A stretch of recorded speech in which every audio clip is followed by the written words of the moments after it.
This is our second video of encounters with remarkable trees.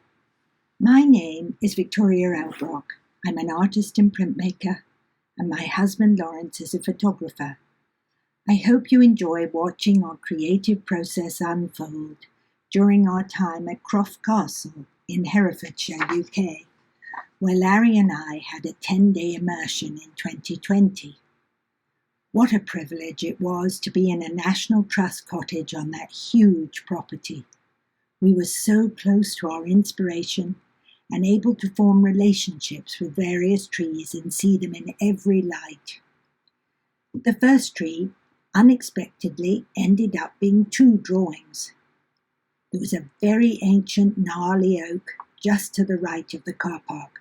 It was low to the ground with a huge circumference. I was able to spend hours going back and forth correcting my sketch and final drawing of it, as it was just near the cottage. I got lost in the jumble of grey-green textures and protrusions, and marvelled at its squat anatomy. In the studio back in the US, I attached imaginary roots below my drawing of the tree. Then Larry helped me to bring photographs of my ancestors, their gravestones and old letters together on the computer screen. Once satisfied with their layout, I made a photopolymer etching, and after printing it on tissue, sewed it on over the root system. The drawing is called In Memoriam. Larry then laid his photograph over my drawing, taking it even further. He added back many branches I had edited away, and it looks so different. As if the tree had not given me an enormous gift at the front, the back made me gasp. It looked like a different tree. Its two massive trunks were stripped of bark, exposing the glorious luminous colour, ranging from sea green to mustard yellow and red-brown. I made the drawing enormous on 30 by 44 paper, matching the colour in all its glory, after painstakingly mixing colour-fast inks. It's called Seeking Alternatives. The third drawing was a humble attempt to capture a giant chestnut. It became a drawing I called A Force of Nature, and that is what I thought of as I drew it.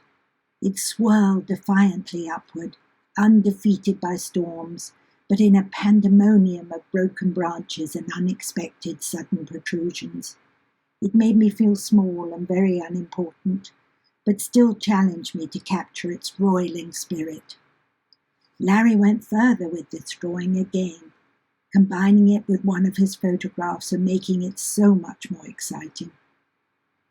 Another chestnut on the hill above the cottage was number 4. It was in a line of chestnuts. I was drawn to its simplicity and beautiful sand-coloured trunk. I made both a sketch and a detailed drawing in front of the tree, but it still hung on my board with magnets for over a year.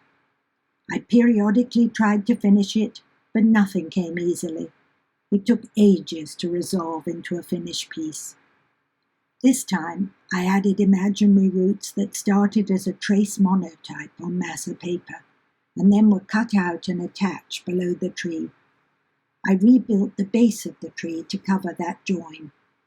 On the sides, I built a story around the tree with antique newspaper that included a lighthouse, church dome, and sailing ships on choppy water. There is no ocean at Croft Castle except in my imagination. I called the piece Eyewitness. Larry took the piece further too, adding his photograph and allowing you to see the top of the tree. The last tree I'll describe is across the fields beyond the famous chestnuts planted in the formation of the Spanish Armada. It called to me across the field with its luminous moss shining in the March sunshine. It was like a huge, crouching creature, not frightening, but benign. The branches made a perfect arch against the darker pines behind. I could not resist trying to capture that earthy green of the moss, so again mixed coloured inks and drew it large. I will finish with a few sketches drawn in a high wind in a field of glorious small oaks. Every tree had personality and deserved a drawing. We could have stayed another 2 months and not had time to do them all justice, but were beyond grateful for the undisturbed deep time we did have.